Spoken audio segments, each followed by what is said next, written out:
So, Sue, why I really want to talk to you today is I have to confess, I haven't actually read your book, but I love the cover. And I know they say don't judge a book by the cover, but I do love it.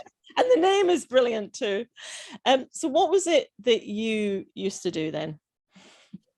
Oh, well, the book is a memoir about me being one of the first 5 female Secret Service agents they ever hired in the United States in 106-year history. And so it's a memoir of what I went through, the people I protected, and the things that I did, and how I grew to becoming an alpha woman. Yeah, well, that would be a male-dominated world, right? Yes, yes. Well, there was a lot of pushback because we're talking 50 years ago. Right. At our 50th anniversary of being sworn in last December, and we're still all alive. That's what's amazing. So would you say then, I mean, I don't know, what do you do? What was your official title and what are you, because I only have the television to go by. I have Hollywood to go by. And to me, like Secret Service is like, it's jet skis and suits, all that. And I'm sure it's nothing. Sometimes it is. Because you have to go wherever your protectee is going. I mean, Okay. I've been snorkeling in the Red Sea Uh-huh. with the Secretary of Treasury, United States Treasury's wife, who I was protecting on a Middle East trip. And so that's a perfect example of you go where they go. Wow. And so I'm sorry, what the beginning of your question, I guess, was what do we do? What did we do? So protection is your thing. Yeah. Well, they didn't know how to use us because they had never had women before. So it was a learning experience between us and the Secret Service.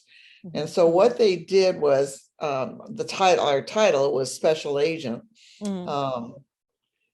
And there's only, at that time, we were 5 women among 1,150 men. So now there's about over 3,000 agents. And I think they're up to about 500 women.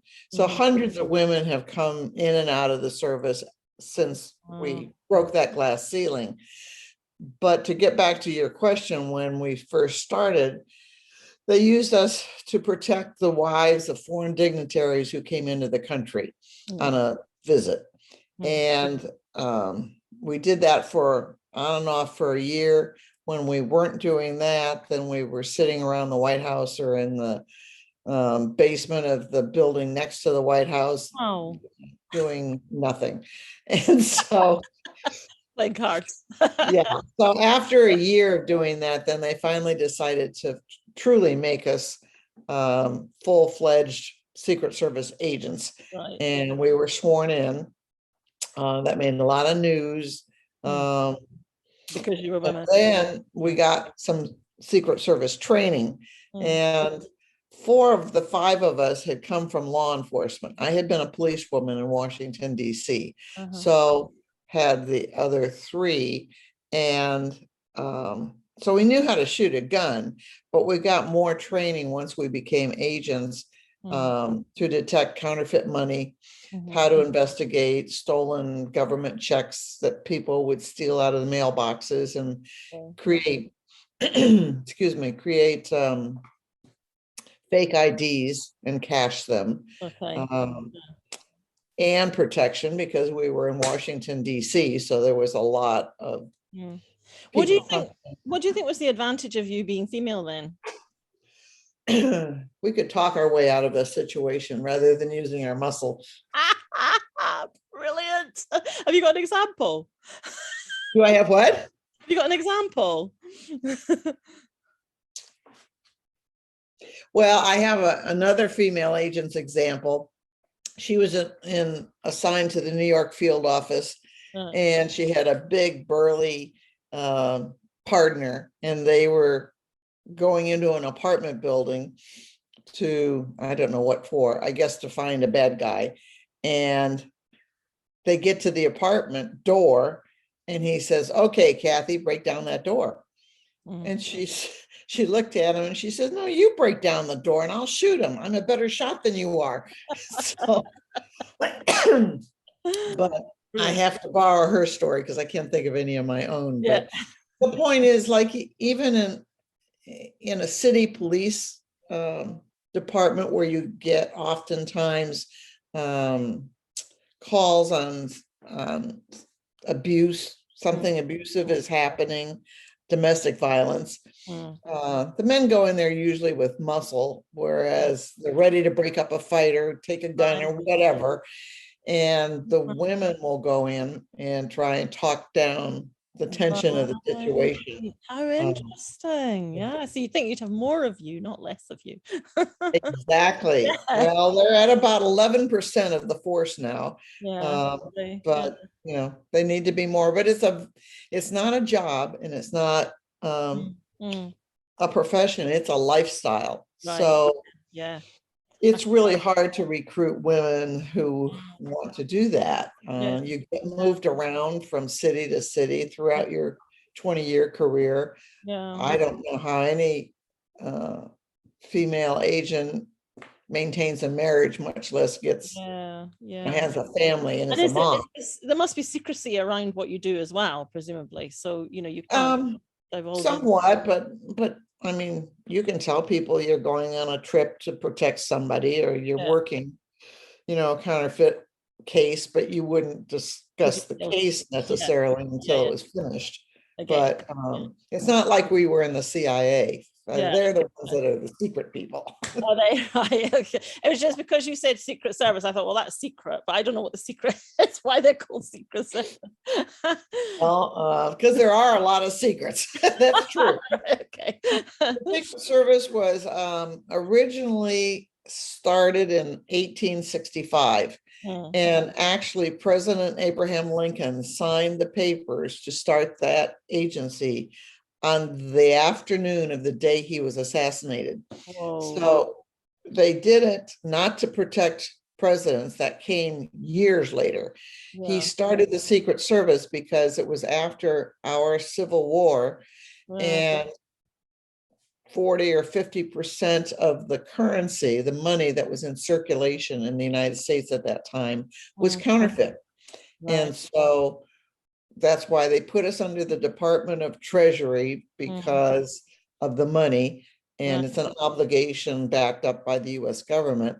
And so that's the main reason the Secret Service was started. And I keep forgetting the number, but it was like 30 some years later before they protected a president, after a president had been assassinated. And then their responsibilities have just grown over the years. 50 years ago, we didn't have cybersecurity. And so now they are part of that, you know, and that's so, cool. Yeah. Okay, so from my point of view, all it is I've got a role in a film, which I'm really excited about, and I'm a method actor. So I don't even know what method acting is. It's got a bit of a bad rap for, you know, people being crazy. But I've got a very short space of time because it's next Monday that we start filming, and I'm trying to cram all these lines in.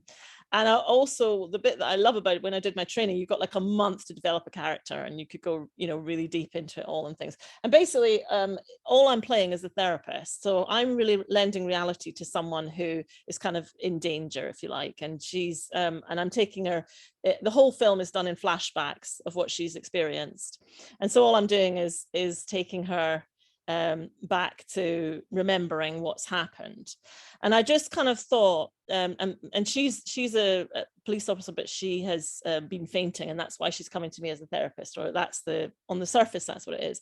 Now in method acting, what kind of brings it alive is if you can kind of have an undertone, or have a like a story with underneath the story which isn't obvious, so that because if I'm a therapist, I can play it just as a therapist, because I've been a therapist all my life, and so I know that world, and it can be just about caring. It can be just about caring. That's one possibility.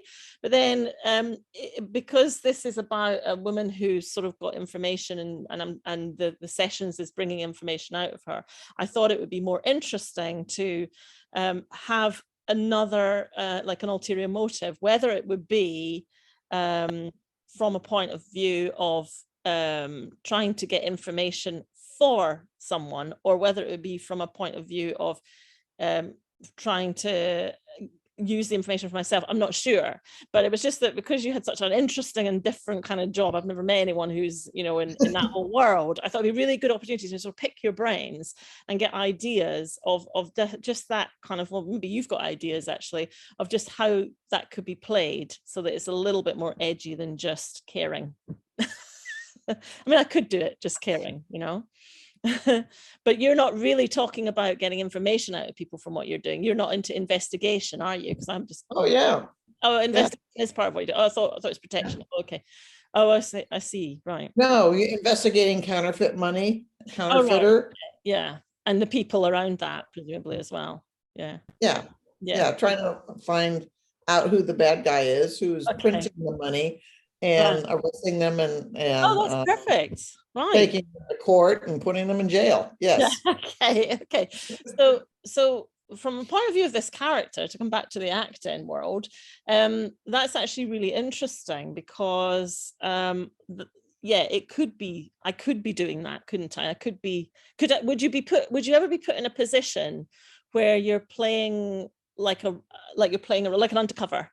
Would you ever put in a position like that where you're sort of to get information? Yeah. Yes. Yeah. So well, that I didn't, because I can't lie. So well, that's why I say in method acting is the reality of truth brought into performance. So what I have to do is I have to find the truths and play the truths within an acting role. That's how you do it. So well, there were other female agents that worked undercover, that truly were undercover with another male agent, and they would go in as a boyfriend, girlfriend. Oh, and, especially like in New York City, there was a lot of counterfeit money going on, and so they would go in undercover and try to get the trust of the bad guy, so the bad guy would sell them counterfeit money, and then they could make an arrest and then make the case and put them in jail. Right, that's really interesting. Right, so they're trying to get the trust because right. That's the kind of thing I'm talking about. That's just the sort of thing where because she's in as a therapist in this role, she's referred to by the police, which made me think, okay, is she, you know, just about caring, you know, doing hypnotherapy, or is there something else going on? So would that be the sort of thing that, you know, could happen, sort of thing? You know, you could be put in a position where you kind of play that role. Could be. Yeah, to with a specific, perhaps with a specific idea of what you're trying to do, which isn't what's the obvious. Right. I mean, yeah. Yes. So that's something. Well, so you're lying. And there is the rub. Right. Yeah. I'm not quick on my feet to, you know, I can memorize lines, but I'm not quick on my feet. If I were facing a really bad guy, you know. Well, within the session, a guy comes in and tries to get hold of her, sort of thing, within the session. So, you know, I'm doing this kind of like relaxation and going back, and then this guy bursts in. So that's why I'm kind of like trying to get a bit of a grip on what could be the reasoning, because she's, you know, she's sort of she's a key person, if you like, but she hasn't had much protection and she's been fainting, and so it's sort of like there's this whole story around it, and I was just wondering how to play just the role of therapist but with that, and that's really helpful what you said, because it's about getting trust to get information.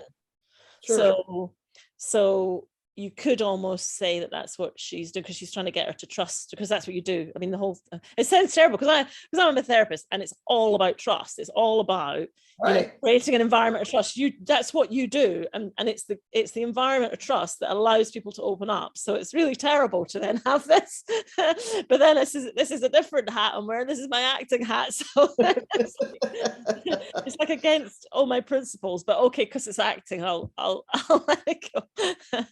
Well, and so you're using hypnotism to do this in the therapy. Yeah. So you have to have trust Yeah. for somebody to even allow you to, Yeah. for them to relax enough to be She's hypnotized. resisting. Yeah, as a character, she's resisting. She's the lead and she's resisting. But she's still, she still does it and we still get there. And I'm just sort of reassuring her. But I'm just wondering if so that's really helpful actually, because yes, I am trying to get her to trust me as a therapist. But if I've got another motive, then there's that kind of other story going on behind Yeah, it's like my intentions are slightly different. I mean, in sure. real life, I think somebody would pick that up, to tell you the truth, because I think intention is really powerful. So but yeah, so it's interesting you said that, you wouldn't know you wouldn't be able to lie, but what kind of behaviors would you see or is the point that you wouldn't see it because they're so good at it?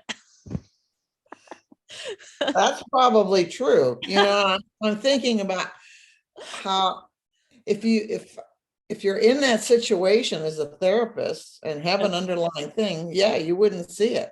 So I don't, Right. it would be probably helpful for you as an actor to be thinking that way, but I don't know how, unless it's written into the script, nobody will know. There is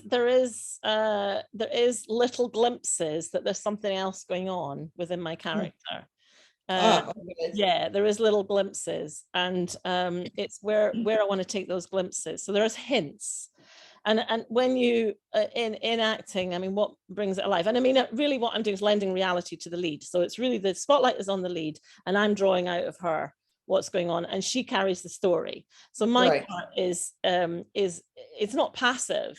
But and I think that it would be more interesting to play it where you're not really quite sure whether she's got something going on or not. Do you know what I mean? And to create that, I think the key thing you've said really is about the trust, that you're wanting people to trust you so that then you can get them, you want them, which is why people find it so hard to trust, because everybody who's that's why that's why people don't trust anybody, because it's like, why are you doing that? You must have an ulterior motive. It's like you're trying to read things. It's like, well, no, actually.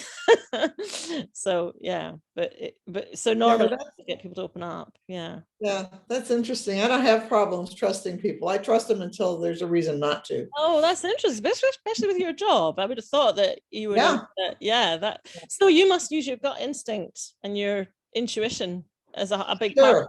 Yeah. I think that's another thing that women probably are better at than men, is using their intuition. Exactly. Because we notice little tiny things that filter into our brain that we're not even aware of, and drawing a conclusion. That's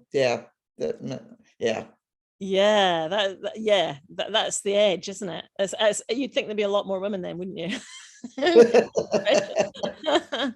But yeah. So could there be like I'm thinking sort of from a point of view of this character, if there's like an emotional undertone, could there be so I wanted to say, could there be like corruption that I'm trying to get to the bottom of, or something like that? Could that be, or is that not something that you deal with? Sure. Yeah. I'm just there could be corruption of, you mean of the main character, of the woman that you're trying to hypnotize? Yeah, or I could be corrupt to just anything that makes it more interesting, really. So I could be a corrupt, I could be corrupt within the system, or I could be a person who is going to use that to my own advantage, what she tells me to my own advantage, or it could be the advantage of a team somewhere, type of a thing. So yeah. So I could have my own person, or I could be working with someone, like you mentioned about couples. So I could be working with someone would be another way of doing it as well. So that would be, you probably would be working with somebody. There'd be a partner in the background. Either recording the whole session with a microphone on the wall, Right. Because one of the things I say to her is this is a safe space, and I want to reassure you that everything that we discuss in the session is only between us. Now, I say that in my sessions all the time. I just say it's all within these four walls. It doesn't go anywhere else. You're not going to see it on Facebook. I want to reassure you, just because, and it's not and it's genuine. It's genuine because I do feel that it just needs to be said, even though it should be assumed, especially with social media nowadays. And so to say the thought of playing a character that says that and doesn't mean it, it's like that's quite interesting. I hadn't, because you know, it was only when it's funny you said about you can't lie. It was when I was on my acting course and I was trying to understand the script, and then it was my mentor, he said, yeah, it's because your character's lying. And I was like, oh, that didn't occur to me. I didn't even think of that. I didn't even register. I was like, oh, right. And he said, yeah, acting, you can lie when you're acting. And I was like, oh, right. Well, yeah, I'm just not quick, you know. Yeah. Well, some people would say I am, that I'm witty, but I don't. But that's different than if you actually are in the worst part of New York City dealing with the mafia guys, you know. Yes, you have your to. life's on the line. And you got to say something because they've challenged you, or you know. Wow. Yeah. Anyway, I didn't do that.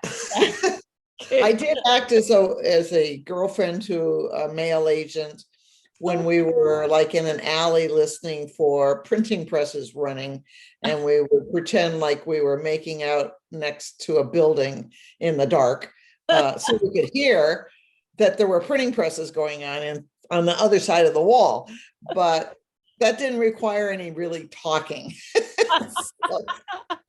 Brilliant. And it shows you how long ago we're talking, because the whole printing press thing, you know, it's like you really wouldn't that would not be a thing nowadays. Well, and interestingly, what the guy, the counterfeiter had done is collect egg cartons that, you know, are made out of like paper, egg cartons, and had put them, covered the walls on the inside of this garage with egg cartons to muffle the sound of the press running. Oh, okay. Yeah, they do that in radio studios. They always had these eggshell. I know the thing you mean, but they have it in foam. So he had done that. Oh, so it didn't work. It didn't work. Well, no, because we could hear them. Brilliant. And so then that leads to more information to be able to get a search warrant and make an arrest and bust down the doors and all that. Yeah. So you got to think outside the box. You got to think literally and laterally, and think on your feet as well, by the sound of things too. Yeah. Because in the audition, what they did was, I was doing this therapy session, and then they had this guy just come in, and he was meant to be like a masked balaclava guy, and I didn't even know that she was a police officer, because in the script I had for the audition, it didn't say that. And she, of course, she leaps up and deals with it, and I'm a therapist, so I'm just completely useless. I would just panic. I'd be absolutely useless in a situation like, because in reality I would be useless in a situation like that. So and so that is part of it, and I'm supposed to hit the guy who comes in over the head with a candlestick. That's a bit Cluedo sounding, isn't it? So one minute I'm doing a therapy session, and you know, she's like, you know, in on a bench in a park and all this kind of stuff, and the next thing I'm dealing with this. But you know, you've got to pivot. Wait a minute, you hit the guy with a candlestick? That sounds very British. Well, but the funny thing is, there's also something about the occult as well, because it's an occult thing, and so I'm reaching for an occult book as well. I don't know what I'm thinking I'm going to get from this occult book that's going to help in this situation, like cast a spell or what. But then it switches, and so there is some other stuff going on that that is kind of intriguing, put it that way, and I can make it more intriguing with with what you said. Now this has been really helpful, actually. I've got some real insights into the world. I'm only sorry I haven't read your book, so tell me the name of your book. Behind the Shades. Yeah, brilliant. By a female Secret Service agent's true story. But if on Amazon you type in just Behind the Shades, there's a couple other books that are named that, but you'll see my cover. Because Secret Service agents, usually when they're outside, always have their sunglasses on, and shades are another word for sunglasses, at least in American English. I thought that was just a movie thing. You know, like I said about the jet skis and the suits. No, because when you're wearing sunglasses, for one thing, bad guys can't see that you're really looking at them. You can be looking, over here when they're in front of you.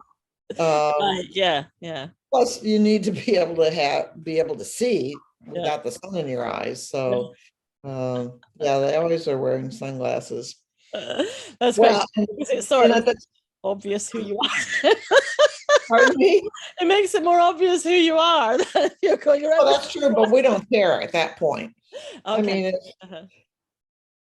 if you're in a crowd situation and you're an agent and you're not right around the protectee, you're just in the crowd, you would be dressed like the crowd, you wouldn't be dressed like in a suit if you're anyway. Yeah. Brilliant. Okay. Well, this has been great. I've really enjoyed this chat actually. So I have too. Yeah. Where do you live in England? Are you in London? I'm near London now. Yes, yeah, I'm near London. We came back after there was an earthquake. Actually, it was on our wedding anniversary. There was an earthquake in New Zealand, and we came back to the UK afterwards. And then COVID hit. My husband's gone back out to New Zealand now, and so I'm here and he's there. So I'm kind of between the two countries at the moment. So how long a flight is it from England to New Zealand? It's a day. Sometimes it can be 36 hours, but it's 24 hours it is a quick route. Yeah, he's basically as far away as he can get before he starts coming back if he tries to go any further. And well, I thought it was like that from here, from the United States. I mean, New Zealand's halfway around the world. Yeah. And it's on my bucket list. I have always wanted to go to New Zealand. Oh. When I was in my early 20s, I looked at going to New Zealand after I graduated from college. Wow. I don't know why I decided not to. And then my husband had been to New Zealand a couple of times before I met him, and he loved New Zealand. Yeah. And he was a police officer, and so he met some police officers in New Zealand. Right. Several took a whole day off and took him hunting, boar hunting. Yeah. Big country, big hunting, fishing. Yeah, really big on it. Yeah.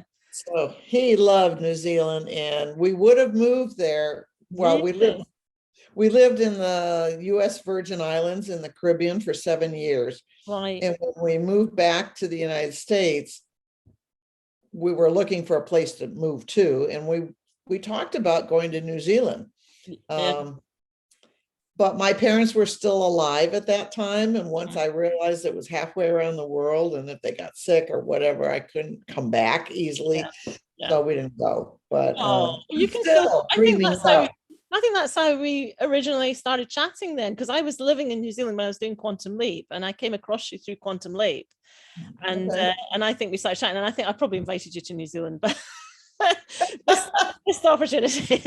But my husband's out there at the moment, so I'll be going out at the end of the year for 4 months or something like that. So you're very welcome to come over. So at the moment we are Zoom lovers. Oh my word. Yeah. So when we came back to the UK after this the earthquake that I mentioned on our wedding anniversary, we came back here, and that's when I signed up to do acting. And so I'm quite late to the party. I was coming up for 50, and I was like, I've got to do this because I've always wanted to. And it was brilliant. I absolutely loved it. And of course the therapy stuff fits with it, because all that kind of emotional and trauma and everything and behavior and all of that, it all gets channeled in. It's just having a new context to use all of that. Because I mean, you must feel sometimes you've got all this kind of information and knowledge. And so when you give your talks, what is it? Is it just sort of an interest talk, or do you have like a message? You know how Steve talks about, your kind of message. What is your message? Yeah, I do a PowerPoint presentation, and it takes about a half hour, 40 minutes, and then I answer questions. But I basically go through how I became a Secret Service agent, and then what an agent does, what I did, with pictures of me sitting on a curb waiting for a bad guy to show up, and or pictures of people that I protected. And so my message really, and it's interesting, I just gave a talk at a university to college students, and I had never spoken to college students What were they because saying? I live in a retirement community. So when I give the talk here, Yeah. it's like a walk down memory lane for Yeah. the old people, Yeah. because they know all these people that I protected. Ah, It was right. during President Richard Nixon's era in 1972. Right. Yeah. Yeah. Cool. So, but college students I was terrified of because I thought they're not going to know anybody 50 years ago, you know. So it was interesting. It was a smaller group than I expected, so that made me more comfortable. And there were only about 20 students there. And I said, okay, I want everybody to stand up, and I'm going to list some names. And if you have never heard of this person or don't know what they do or did, I want you to sit down. So my first person was I just said Richard Nixon, and they all remained standing. And I thought, okay, good. This is a good start. Right. And then I said Shirley Chisholm, and who you would not know, but I was surprised. Everybody sat down except 2 Black guys and 2 professors. Okay. Shirley Chisholm was the first Black United States Congresswoman ever.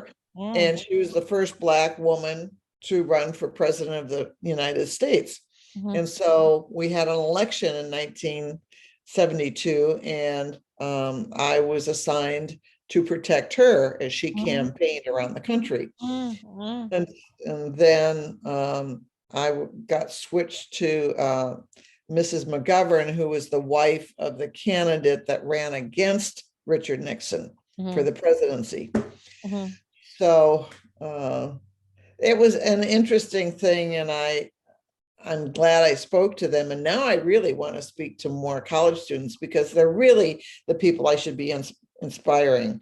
And so my message to them is to not be afraid to grab unexpected opportunities, as you have.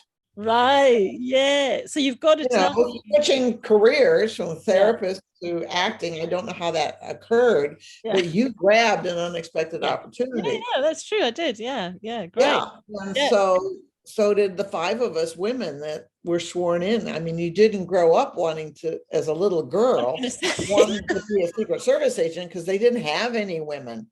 So that's my core message Brilliant. I love that message. That is fantastic. And sometime I'd love to hear all about the opportunities that came your way and how you embraced them, but we'll do that one another day, maybe. Okay. Listen, so I really appreciate you giving me your time. It's been amazing. And if I have any more questions, can I come back to you as I'm developing? Absolutely. Okay, great. Okay, great meeting fun. You. Okay, right. Lovely to meet you. Okay, see you then. Bye. Oh.